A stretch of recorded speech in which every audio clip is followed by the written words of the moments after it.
service that's discoverable by Nmap, and this is precisely what port knocking and SPA both are designed to limit. But they are not designed to do that at the expense of, or in a way that adds to insecurity of software. So fundamentally, I would say that both strategies fundamentally change the server-side exploit model. The typical workflow is usually people deploy this technology for the protection of SSH, but I've seen it deployed for all sorts of different services. The various SMTP-related services, POP3 and its IMAP, et cetera.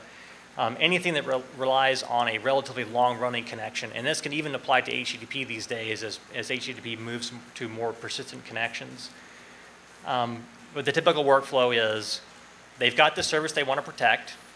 They have the ability to interact with a firewall to maintain a default drop stance for any connections to that service, but they will also deploy this port knocking or SPA mechanism in conjunction with the firewall to passively monitor either port knock sequences as they come in or single packet authorization packets. And then once they validate that incoming data stream, they will then reconfigure the firewall for temporary access. Neither port knocking nor SPA are designed to ever acknowledge anything. So you as the user, you send off this packet into the ether essentially, and if it is not lost en route, if it's received and it's appropriately constructed, then you will then be able to connect to SSHD, but the original packets that you sent are never acknowledged, so they're just silently dropped. And while most people use this to protect SSHD, I do this myself, you can certainly think beyond SSHD. There's no reason why it has to be limited just to that. This is where the similarities between port knocking and SPA systems essentially ends. So there's a website, portknocking.org, that is kind of a listing of the current port knocking and SPA implementations. It's about 40 of them, I would say, in various levels of support. And it's usually interesting just to go through and see what has been done in the past and where things might be going in the future. So let's turn to FWNOP specifically. These are some of the design goals that FWNOP has had. So the first two actually, this is something that you would see within port knocking systems as well. FWNOP also supports both symmetric and asymmetric ciphers. So it supports Rindal if you like the symmetric cipher route, and it also supports GPG. So you can have signed and encrypted GPG data that's sent across, and you can take advantage of the security properties of GPG versus Rindal if you prefer that. SPA packets are encrypted and they're non-replayable. And so the non-replayable part is one of the chief difficulties that port knocking has. It's relatively difficult to make port knocking sequences non-replayable because you need some aspect of cryptography in order to get to that property. And port knocking by itself, which typically transmits data within packet headers, isn't usually able to achieve that property by itself. In addition, I don't want anything that trusts an IP address within an IP header.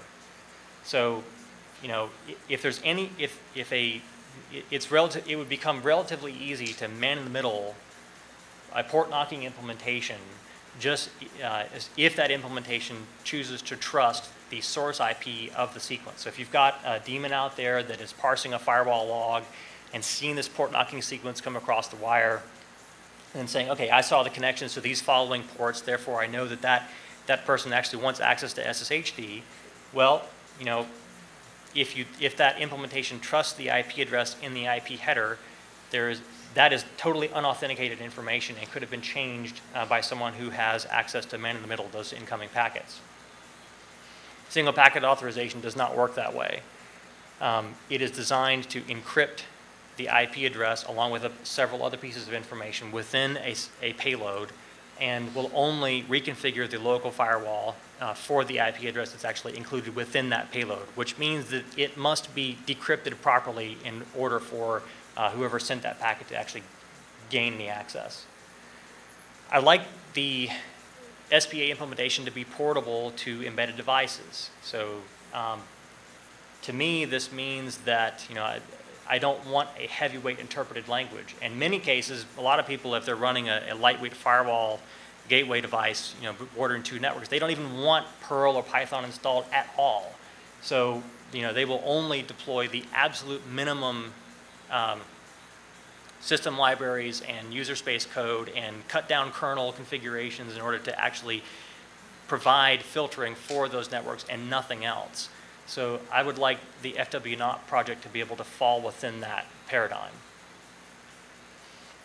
Also, it should be portable to various firewall architectures and ACL languages. So currently today, FWNOT 2.0 supports 3 different firewalls. It supports IP tables on Linux, IPFW on FreeBSD and Mac OS X systems, and also the PF firewall on OpenBSD. The client should be relatively portable as well. There's no reason that it shouldn't be able to be run on Cygwin on Windows. You name the Unix system, it should run there, and also Android and iPhone clients, which do exist, by the way. We're looking for some assistance for people who are interested in this sort of development to maintain them. One of the consequences of this too is we don't want to necessarily require someone to have administrator level control of their local device in order to send an appropriately constructed SPA packet. We don't want to require raw socket manipulation of packet headers, stuffing authentication information within, let's say, the TCP options portion of the TCP header, or that sort of thing. There's lots of places where you can stuff information, but those kinds of activities typically require administrator level control over your device. There are lots of users that don't have that, and I'd like to be able to have FWNOT reach those users. And then also a library implementation. So both the FWNOT client and server link against a library called libfko that implements the SPA protocol as envisioned by FWNOT. So this brings it into the realm of third-party usage. So there are also Perl and Python bindings that use that library. So as I've mentioned, by the way, any questions up to now? Nope. So I've already mentioned most of this on the slide, but the force NAT mode is probably notable. So if anybody has been running the Perl version up to now, this is a new mode that doesn't exist in that code. Essentially, the force NAT mode allows individual SPA keys to be associated with automatically built NAT rules. So you can have a border filtering device running the FWNOT daemon, and it can construct NAT rules to allow external system to reach internal devices transparently. So they would never even know that they're not actually reaching the firewall itself. They're being NATed all the way into an internal device of your choosing. And there are iPhone and Android clients. And by the way, also I've switched to Git. Any developers out there? I went, let's see, a decade ago, I guess it was mostly CVS, and it's sort of the Subversion wave came along, and then if you haven't tried Git yet, highly recommend it. Git is awesome. You can clone the repository there if you like. So, as I mentioned before, now that FWNOP is a C application, there is a pretty high burden on trying to write secure code as much as possible. Of course, this is not an easy thing to do. I'm not claiming FWNOP has 0 bugs. No one can ever claim that. This is a listing of the library dependencies in the server-side implementation of the FWNOP daemon. Those that are not in bold come essentially from libc. You're going to get pretty much those libraries no matter what application you write, assuming you're using GCC to compile into to an executable on a Linux system. The libraries in bold, this libfko one is the first one that I mentioned. This is one that implements the SPA protocol. It also uses libpcap, More on this in a moment. And these two are optional. It uses libgpgme for the GPG portion of the SBA implementation if you choose to enable that. That is not mandatory. But contrast this with the dependencies in the old Perl version. This is one of, so I have a linksys, I can't remember the 54G, I can't remember the exact number. It's one of those linksys routers where you can actually flash the memory and you can get OpenWRT to run. There's just no way in such a small form factor to get all of those Perl dependencies to actually run along with a Perl daemon in such a, in such a small system. Or at least I should say it's really difficult. I mean, if you do choose to get all those Perl modules to actually run and execute, you're not going to have very much processing left or memory left for anything else. So let alone, of course, many of these libraries or these Perl modules have C code that are XS extensions that get compiled to. So, the auditing requirement for such a heavyweight code base is pretty large. This is one of the reasons that we chose in the FWNOT project to go with a C implementation where you don't have such a heavyweight burden of module code. And those are just the modules. Then you also have the Perl interpreter itself. So, interpreted languages, while they're great, and I love Perl, Python is also fantastic, it's also a large code base too, and that is not the friend of security. So, I mentioned that FWNOT uses libpcap. Some people automatically dismiss port knocking or SBA even just because of that. It is a C library that is relatively, it's not a simple C library. But in defense of using libpcap, so first of all, usage of libpcap allows the design goals that I mentioned earlier on to be achieved. And every port knocking or SBA system has a burden of acquiring data in some fashion. And even even log parsers have had vulnerabilities from time to time. So, what this really is about is reducing the attack surface for all sorts of server software. If libpcap in itself were a huge problem, then we should see evidence of, let's say, exploit frameworks being able to take advantage of libpcap-based software and attack them too. Usage of port knocking and SBA is different. The exploit frameworks don't expect that they have to go to the level of actually circumventing or compromising a sniffer in order to gain access to something else. So different is good in security usually.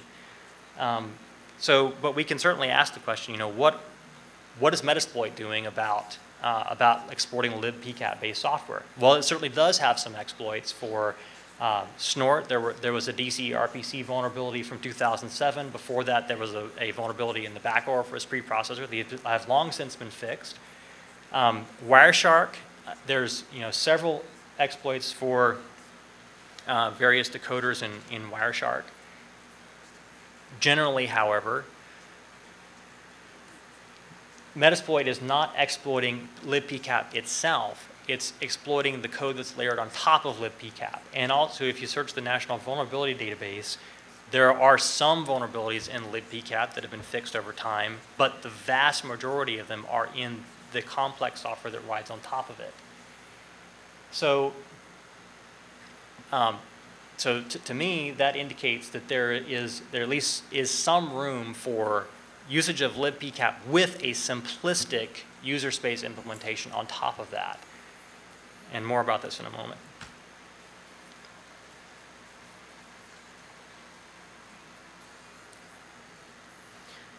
So that's kind of annoying. Another thing about SPA is, things aren't really always as they seem. So in this, so consider for a moment that in single packet authorization, neither the source IP nor the destination IP are actually important. So in this case, what we have here is a user that's using SBA here down on network A is trying to access a service that's on network B. It's protected by this SBA implementation that's running here on this sniffer. And the sniffer has access to the network traffic along a certain routing path. An attacker who's in a really privileged position to be able to also monitor network traffic that you're sending may also be able to see the SBA packet as it is sent from network A. But depending upon where the attacker sniffer is located, that may not actually do them any good because you can spoof the IP. I've just chosen Google here as the source IP and Yahoo as the destination. Those are just randomly selected. The point is that this sniffer only has to be able to see the network traffic along the routing path, and neither the source IP in the network layer header nor the destination IP are significant because it is only going to allow the IP address that's been it has been encrypted in the SBA payload to actually gain access to this network B here. The attacker may certainly see the SBA packet coming from, but it looks like it comes from Google in this case. And it looks like it's destined for Yahoo, and the attacker has no way to know that it's not the Yahoo IP that's actually going to be running the SBA sniffer and granting access to anything. It was this other system that was even before, that was in the routing path even before the attacker had a chance to see the SBA packet. So, with SBA you can leverage how networks work, and IP spoofing in this case becomes an advantage. So an attacker can't always assume that that the IP addresses in the headers are actually significant. Does FWNOT do that for you? I haven't looked at the spoofing code in a little while. The spoofing code was built into the Perl version, and I'm getting to that for the C version. But yes, one note on that, of course, is that it does require administrator level access on your local machine because you're messing with a data structure that the kernel normally builds for you. So, but it certainly, if it doesn't now, it certainly will. It's not a hard thing to do. I think it does actually, but I haven't tested it in a while. Haven't tested that particular feature. So, what other things are happening in the FWNOT project to try to heighten the security of its code? Well, quite a lot. So we use Valgrind quite extensively. An excellent project. Essentially, it allows you to verify that there are no memory leaks that you've introduced. So all of your mallocs are coupled with freeze. You're not leaving any dangling file handles around. There's all sorts of things that it checks. I'll have an example of this in a little bit. Static analyzers. So I really wish I could get a copy of Coverity to use against FWNOT, but it's really expensive. I think so Coverity. So some of the bugs that are fixed in the Linux kernel have been found by Coverity. At least, it's been a little while since I've looked at that, but at least as of about 2 years ago, I'm not sure if they're still using it. But to me, that really says something that if you've got the ability to handle kernel code, which is not easy code, from a static analysis perspective, and find programming errors and bugs, that's pretty impressive. But I talked to Coverity a few weeks ago, and the FWNOT project is so tiny that they just don't have a user license category that even fits. I think it's like $15,000 for the minimum, and I don't know. FWNOT is free, so if anybody wants to donate that, that'd be great, but I can't afford it.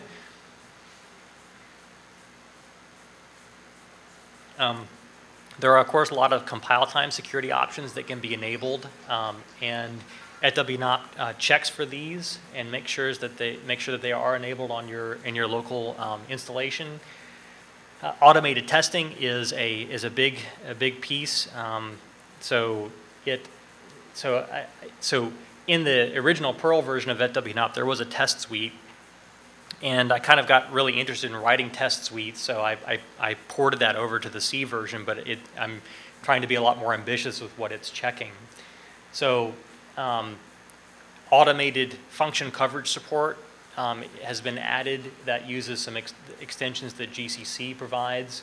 And also, you can also run every test that the test suite executes can be run underneath Valgrind, and its output collected and parsed. SBA protocol review, I'll have a little bit more on this in a moment. In fuzzing, I haven't gotten to that yet. That's an area that I think needs to be explored with FWNOT 2. There was a recent report of, there's a client out there called the Morpheus client that runs on Windows. It was built back when FWNOT was still a Perl project, and it exposed, because it wasn't actually resolving an IP address properly in a particular mode, it exposed an interesting sort of scenario on the FWNOT daemon side, and that is where I think there is some room for having a fuzzing style sort of operation against the FWNOT daemon too. And if there are things to be exploited there, that would be a great way to help find them. So all major SBA functionality is tested and validated. I should say, with the exception of the IP spoofing. Thank you. I will add that. Compilation warnings. So the Ubuntu security team has a really interesting web page that talks about all the security features that are enabled on Ubuntu systems these days, and it's really quite complete. Talks about everything from kernel options that are set all the way through compiler options that you can compile code with, and this hardening check script from I think it's C's Cook helps to verify that that Ubuntu binaries are compiled with these security aspects built in, and I bundle that with the FWNOT project too and run that through the test suite to verify things. I mentioned the Valgrind mode already, and also there's a diff mode. So development of FWNOT has changed from adding new features to add new features, run them through the test suite, and then diff the output underneath Valgrind to see if there are any new problems that have come up with respect to handling memory. So this is an example running the FWNOT test suite, and you can see that these compilation options here, everything from position-independent executables to stack-protected binary fortify source functions, these are all things that are verified by that hardening check script that I mentioned and are enabled with this GCC command line, these command line arguments here. So if you're writing C code and you want to take advantage of some security mechanisms that the compiler provides for you, that's a great way to enable them. The test suite, of course, runs both the client side and the server side in conjunction to make sure that things are working properly. This is a sample of some of the output from one of the Rindall tests that shows the commands that are executed against IP tables once a valid packet is monitored. So, development becomes run the test suite underneath Valgrind, make sure there are no problems. Incidentally, if you actually do this on a Linux system with the current FWNOT code, you will see certain things that come up that Valgrind flags, but they sometimes turn out to be false positives in a sense. Like there's a C user ID function in libc that returns a pointer to a statically allocated buffer, which is not something that you're going to free. But nevertheless, it doesn't get freed. When before the process exit. Therefore, Valgrind flags it as an error. But that's not a problem with FWNOT. That's how libc is implemented. But it's nice to see when those things come up. Valgrind's pretty amazing project.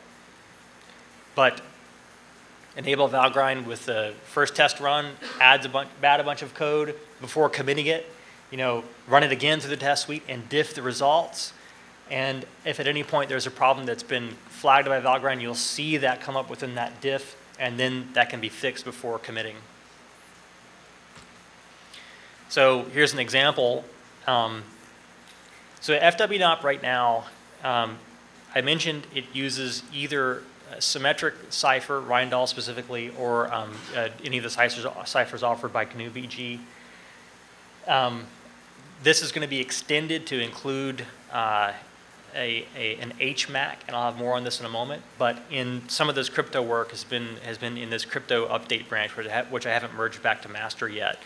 But in that branch, this is an example of, remember how I had there's this workflow where you have run it through the test suite, add a bunch of code, run it again, and do a diff. Here is some of that diff. Here's a diff result where I was going to introduce a problem into FWNOT, but the test suite with Valgrind enabled me to find it before committing the code.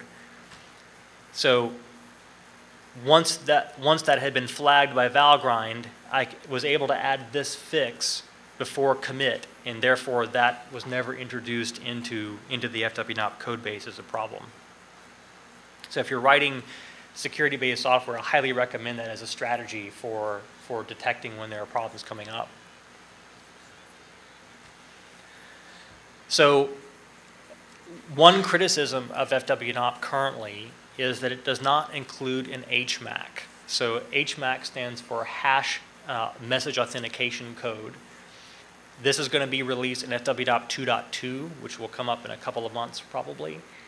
The reason for doing this is, so there are, down at the bottom of the slide, there are three very well-known security projects today: SSH, SSL, and IPsec.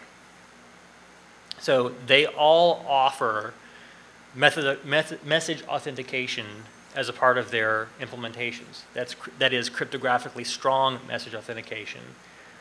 But they don't all do it in the same way. So, there's a saying in the crypto community, whenever you think you need to write a new cryptographic algorithm, don't, because somebody already has done it in a peer-reviewed way, and it will have less bugs probably than what you're going to introduce.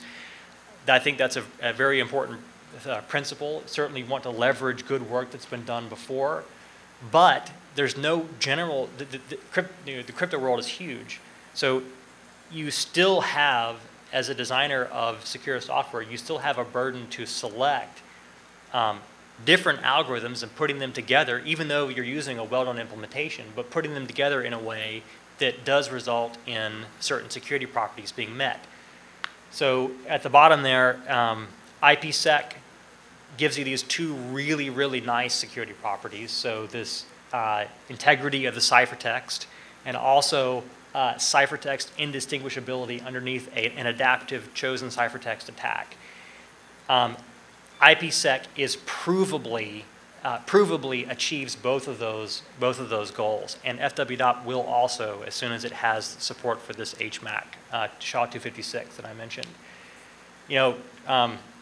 SSH falls underneath a paradigm of encrypt and MAC.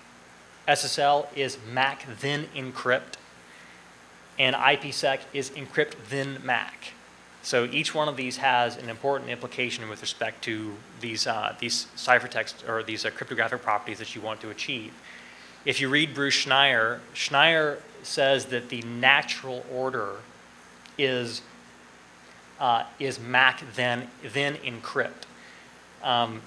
So that does not invalidate the provably secure aspect of IPsec. His point is that it's just a little bit harder to get the encrypt then MAC order or implementation properly done. So for any of you that are interested, yes, the FWNOT implementation will include the initialization vector as a part of the data that is authenticated. That was his criticism for one implementation of that didn't get it properly. So it turned out that SSL, as I mentioned before, uses this MAC then encrypt paradigm, and there was a very, very well-known attack against that was published, I think, in 2001, that showed essentially it exploited a weakness with respect to how padding is added within an SSL encrypted messages, and allowed essentially full decryption of SSL communications. It wasn't, you certainly have to generate a lot of data in order to implement this attack, but it was still, it certainly wasn't a theoretical thing. It was an actual attack against a well-known cryptographic protocol. But there's an additional reason why adding an HMAC is important. So, with an HMAC, we're running a very simplistic, relatively simplistic algorithm. So computing SHA-256 is a lot more simplistic than actually running an Elgamal GPG decrypt against data that's come in, for example. So, back on one of the earlier slides, I mentioned the GPG libraries are optional. But even if you choose to compile them in and use GPG as a part of your FWNOT communications, with the HMAX support, those communications are essentially, any of the functions in GPG are going to be gated by whether or not the HMAC verifies first. And that's a very simplistic operation compared to GPG. So that, not only do we get a speed up for that, which is not really maybe what you're concerned about in this case, but it's mostly about, reducing your attack surface even in FWNOT2, and adding the HMAC will help to do that. The link at the bottom has a really nice summary of why, why encrypt then authenticate is a good paradigm to adhere to. So I also mentioned that one thing that I like to do for FWNOP is try to audit the SPA protocol itself. And one way I like to do that is by taking a look at cross-packet ciphertext entropy. So what this does essentially is this SPA entropy.pl script. It generates, in this case, we're down at the bottom of the slide, we're generating 1,000 SPA packets. And what we're doing is we're on a byte-by-byte basis. So like select the 20th byte and tell me across all of those packets, all 1,000 of those packets, was there any very repetitive information in that byte? So if the 20th byte were always, let's say, hex 0C, that's probably a bad thing, because that means that somewhere along the implementation or the design, we weren't able to achieve very good entropy levels in the encrypted data. Encrypted data is supposed to be, is supposed to have a lot of entropy, because it's not supposed to be easy to be able to infer what the contents of that data actually are. If there's there's low entropy information in your encrypted data, that's a really bad thing. So with that script, this is the entropy level for across every single byte, 0 to 120, in SPA packets that are created by the FWNOT client. Notice that there are no peaks, no significant valleys. That means that on average, no byte within the encrypted payload is easier to predict than any other byte. That is a good property to try to achieve. This is what it looks like for GPG. When I first saw this, I was kind of shocked. So, starts off really low here, near 0. There's another dip here and another dip here. This is across 0 to 800 bytes. GPG encrypted packets are a little bit bigger because you're typically dealing with larger key sizes. And even if you encrypt a single byte with GPG, you're not going to get, it's not like a block cipher that gives you a block size worth of data back. So they're, like I said, the packets are typically larger. But I had always kind of assumed that the entropy levels that you would get across GPG encrypted packets would also be similarly high as what you would get for Rheindahl. But it turns out that this is not a weakness in GPG. It turns out that there's a specific data format that GPG adheres to, where it encodes links at certain points in the data stream where necessary. And that's what you're seeing here, is that this drop in entropy represents the regions in the SPA packets that are associated with these length bytes, and therefore they're similar because all of the SPA packets have a relatively similar length. So if you notice back on these two slides, the average for both of them is pretty close to 8, not quite, but close. Pretty close to 8. What is that saying? Well, if you just measuring the actual entropy source on my Ubuntu system itself, comes up with the int program shows that the entropy source is pretty good. So 7.999625 bits per byte. That's pretty good entropy level. But I think it's worthy of noting that the implementation of the encryption algorithms themselves are also getting you very close to that sort of ideal level. Not quite there, but I would say close enough for government work anyway. Okay, let's turn to a little bit more of a fun example. Any questions at this point? Yes? How are you calculating the entropy for the graph? So the question is, how am I calculating the entropy for the graphs? So great question. So actually, this command line is illustrative right here. So this int program is generating this output. What I'm doing is I'm taking, so imagine you've got two SBA packets. They're 120 bytes long approximately.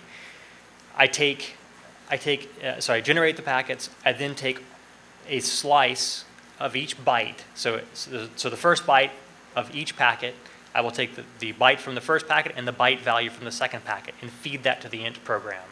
The int program will measure the amount of entropy that those bytes were able to produce across the sampling values.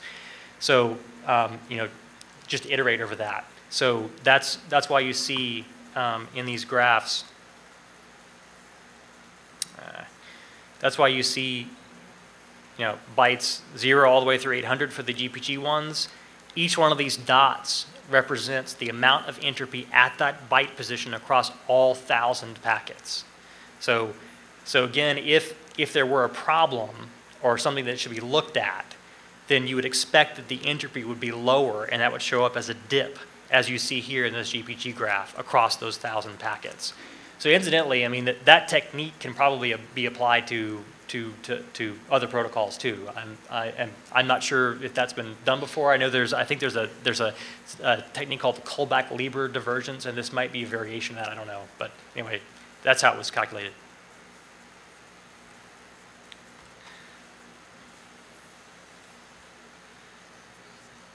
Okay, so single packet authorization in the Amazon cloud.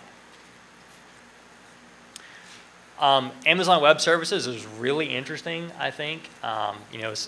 Essentially they provide you massive computing infrastructure for cheap on-demand costs. A couple of notable usages of the Amazon cloud. So when I first read this, I thought it was an April Fool's article, but it wasn't published on April 1st. It was published in December, so I'm assuming this is true. It was also published through Wired, which is a pretty reputable source. But the 42nd fastest supercomputer in the world was constructed on Amazon's cluster, according to this article. That, to me, is incredibly impressive. That just shows that the amount of computing resources that you have available at your fingertips is staggering. So if you have a really, really intractable problem that requires a lot of computing resources, the Amazon cloud would probably be a good place to look to get that. Because if you had to try to build the world's 42nd fastest supercomputer, how would you do it? Well, I don't know. Let's just say that requires, I don't know, thousands of CPUs, and you've got to have lots of data center space, and you've got to have lots of power and cooling. No, you don't have to worry about any of that. You just say to Amazon, I want the world's 42nd fastest supercomputer right now, and you essentially have it. That's, to me, is really amazing. I don't work for Amazon, by the way. I think another thing that was interesting is actually at this conference in 2008, if anybody remembers the Debian OpenSSL key debacle, there was a one-line change made to how the Debian packaged version of the OpenSSL library acquired data from its entropy source. The change had the effect of drastically reducing the amount of entropy that was used for cryptographic key information.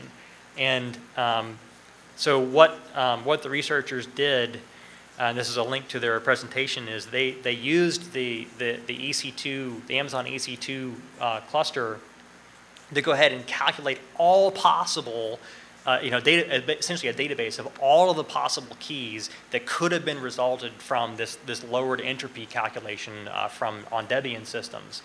And it cost them, so they generated this pretty massive database, but it cost them a total of like $8. I mean, that's just, to me, is really impressive. So I think Amazon is an interesting computing resource. So I wanted to try to see if FWNOT could work in their environment. So in this context, we deploy SBA on their EC2 service along with their virtual private cloud or VPC networks.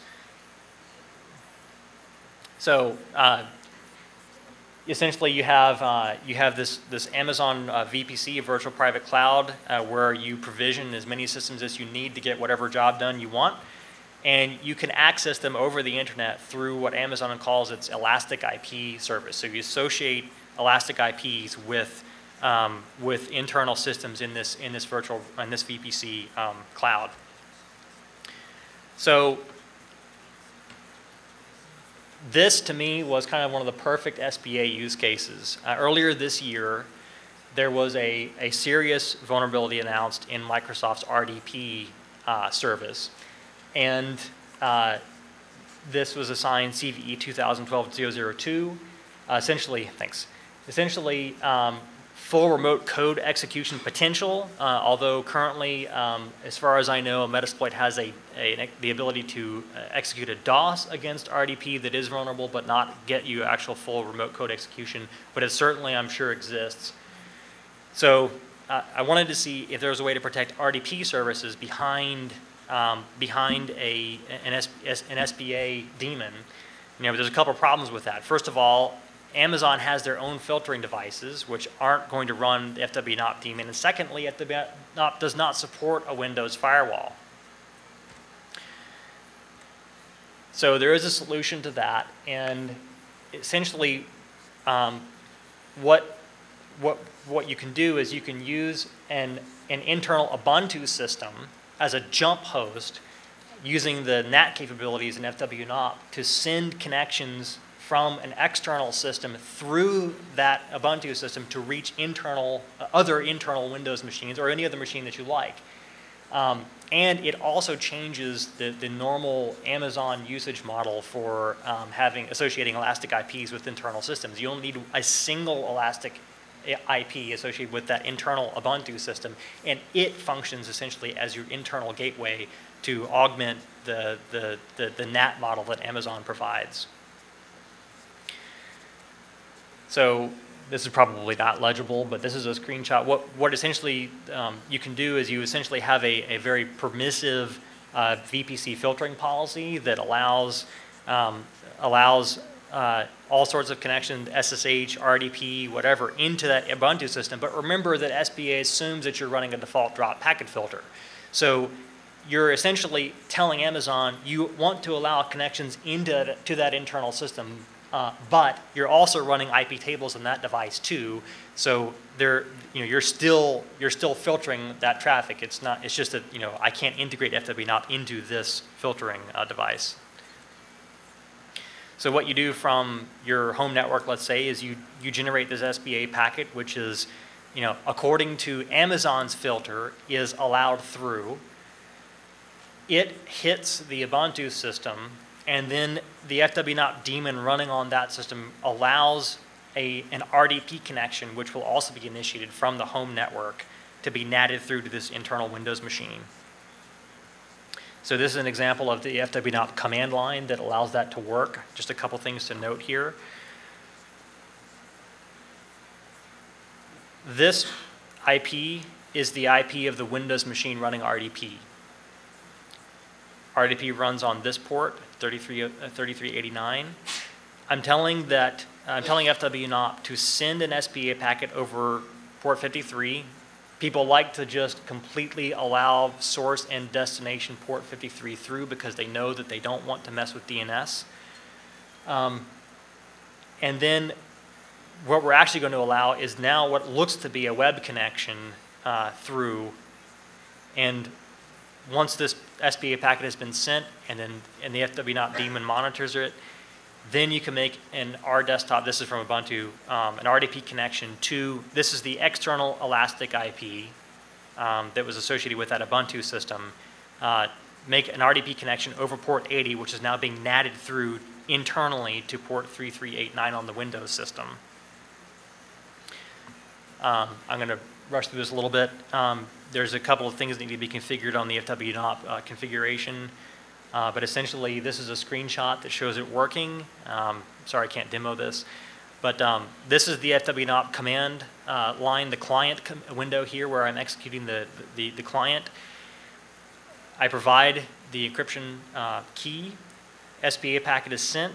I then then I launch the RDesktop application from my Ubuntu instance, and now I have an RDP connection into that internal Windows machine through that single elastic IP instance on Amazon's network. Any questions so far?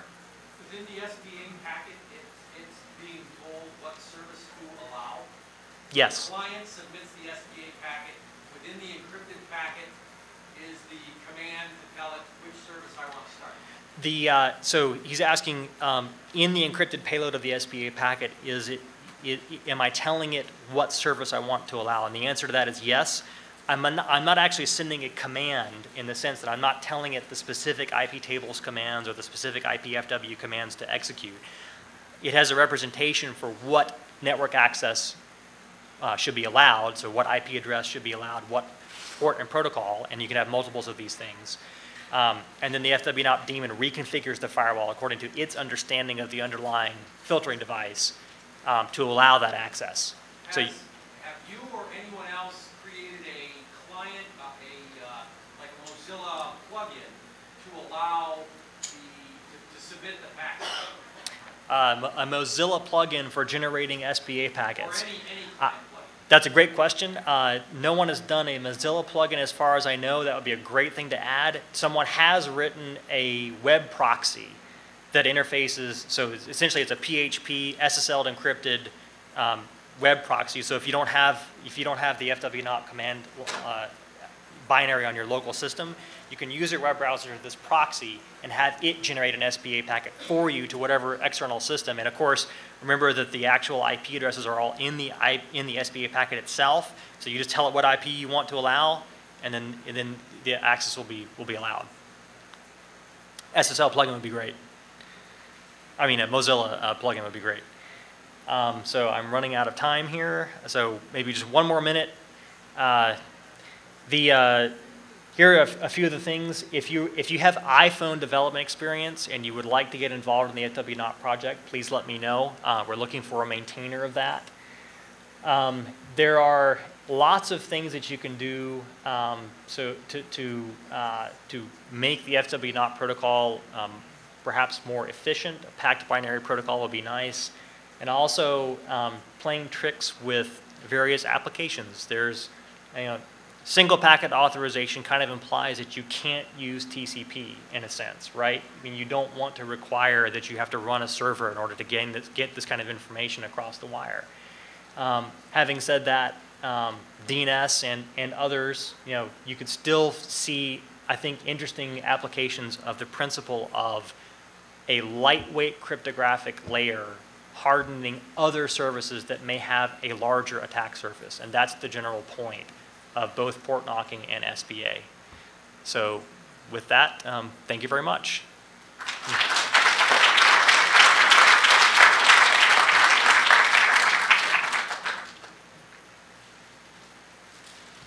Any other questions? Is the next speaker here? Oh, great. What's your email? Oh, yes. There you go. So that's please email me if you have any questions.